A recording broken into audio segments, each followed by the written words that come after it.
I have a song that I think might be the most painful song that I've ever written. Ha?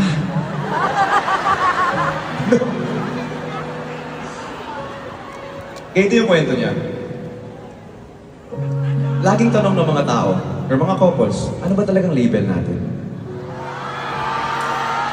Right? Ano ba talaga tayo? Ano ba talaga tayo? Sabihin mo na. Kasi nalilito na ako, ano ba talagang label natin? But this song talks about another angle. What if it's the other way around? Paano kung label na lang ang meron? Wala nang pagmamahal.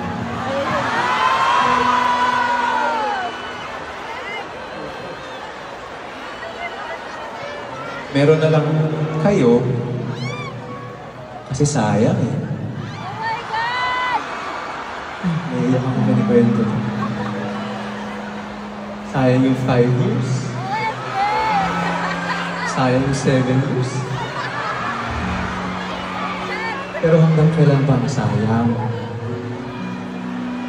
Nagsistay ka na lang kasi committed ka.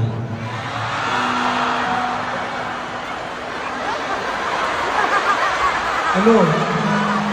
Ano to? Pasensya na. Yan yung binayaran nyo. Pumunta kayo sa concert ko eh. Di nga.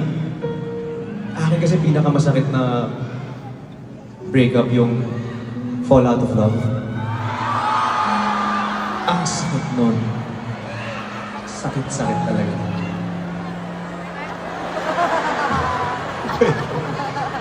Kaya, this next song, one of my most favorite songs na nasulat ko, probably the most painful one from my latest album. This is called Huling Luha.